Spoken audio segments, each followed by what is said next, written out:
Novel Dua Bunga Setangkai karya Cha Wicha, episode 13, Renovasi Rumah.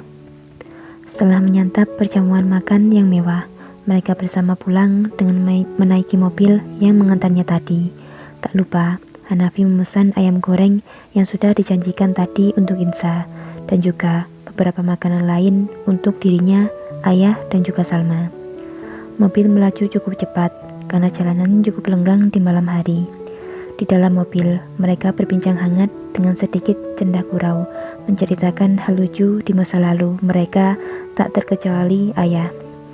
Hanafi dapat membaur sebagai keluarga dengan mudah, meski baru beberapa minggu bertemu langsung dengan ayah dan Salma. Itu semua karena ia cukup lihai dalam berkomunikasi dan mengambil hati lawan bicaranya. Perjalanan menuju rumah sangat singkat, tak sampai hitungan jam. Mobil sudah memasuki area pedesaan yang khas dengan suara hewan-hewan kecil malam. Kabut tipis menyelimuti jalan, menandakan udara dingin di luar sana. Sayup-sayup terlihat rumah Insa, tetapi seperti ada yang berbeda. Ya, lampu rumahnya terlihat lebih terang dari biasanya. Mobil pun berhenti tepat di depan halaman rumah. Terlihat rumahnya masih tampak sama, tetapi lebih terang dari biasanya. Kenapa rumahnya terlihat berbeda? Apa ya yang membuatnya berbeda? Semua masih tampak sama dan pada tempatnya. Salma, seperti ada yang aneh. Tapi apa ya? Insa, ini pasti rencana Nahan.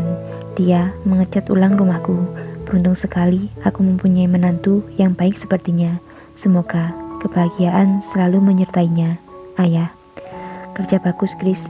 Tak salah, aku mempercayakan semua padamu. Hanafi. Mereka berdiri mematung di depan halaman beberapa detik, sampai suara mobil yang menancap gas membuyarkan pikiran mereka. Terima kasih nak, aku tak bisa mengucapkan apapun selain terima kasih atas segalanya yang telah kau beri pada kami. Ayah mengabur memeluk Hanafi. Tidak ayah, saya yang berterima kasih telah diterima menjadi bagian dari keluarga ini. Mereka berdua berpelukan hangat. Insa dan Salma pun bergandengan tangan, ikut terhanyut dalam suasana kala itu. Han menatap Insa, masuklah. Insa menggandeng Salma dengan langkah yang tak sabar. Ia berjalan menuju rumahnya. Dari luar, rumahnya nampak sama, tapi terlihat ada beberapa pembenahan di bagian kayu jendela yang nampak telah diganti yang baru, karena sebelumnya kayu tersebut telah lapuk dimakan usia. Saat masuk ke dalam rumah, telah jauh berbeda. Lampu yang dulu redup telah diganti semua dengan lampu yang putih terang, membuat rumah seperti hidup kembali.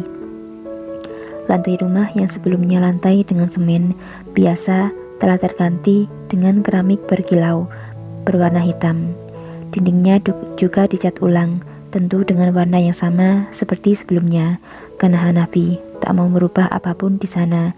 Dia hanya ingin membenahi menjadi hunian yang lebih layak dan nyaman. Setiap kamar telah diberi pintu, juga telah diganti tempat tidurnya dengan yang lebih empuk. Digantungkan juga lampu tidur di setiap kamar, lemari yang baru yang tak merubah isinya. Perabot di dapur juga telah berganti dengan yang baru dan lebih modern. Perabot-perabot lain seperti kulkas dan mesin cuci ada di sana. Di kamar mandi, lubang-lubang yang sebelumnya ada di atapnya, yang tentu saja akan bocor ketika hujan, telah diganti dengan atap yang baru yang jauh lebih baik. Terpasang pula pemancar air di sana sehingga Salma ataupun ayah tak perlu mengambil air lagi secara manual di sumur.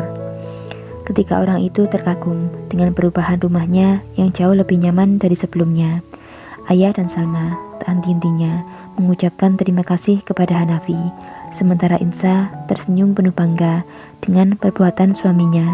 Sungguh, kau telah merubah kehidupan kami mas. Terima kasih, Insa.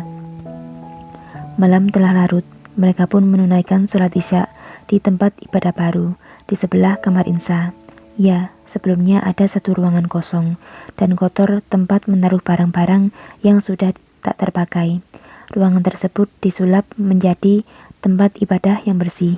Tak lupa juga, di sana ditempatkan kursi yang empuk, khusus untuk ayahnya duduk saat sholat. Ayah dan Salma sudah terlelap dengan kasur baru mereka, sementara Insa menunggu Hanafi yang masih ada di kamar mandi dengan handuk di tepi tempat tidur. Dielusnya di sana-sini, ditekan-tekan tempat tidur yang empuk sampai tak sadar Hanafi telah berdiri di ambang pintu. Kau suka? Menutup pintu dan berjalan mendekati Insa.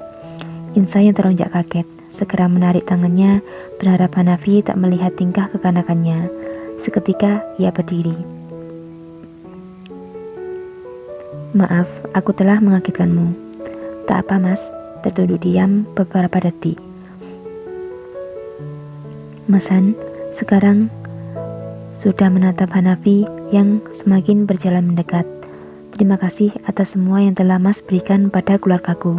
Terima kasih mas. Apa kau senang?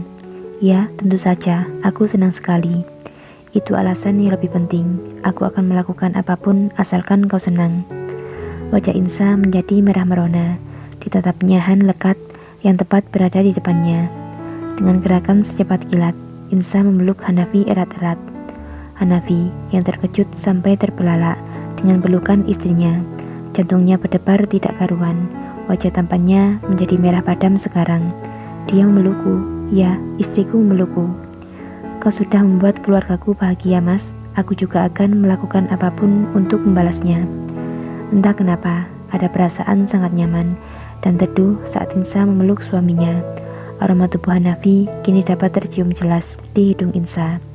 Tubuhmu harum sekali. Belum apa-apa, aku sudah jatuh cinta dengan aroma tubuhnya. Setelah berpelukan erat satu sama lain, mereka memilih untuk mengakhiri malam dengan tertidur lelap di tempat tidur yang baru di bawah selimut yang sama. Tangan mereka saling terpaut sampai pagi menjelang. Bersambung.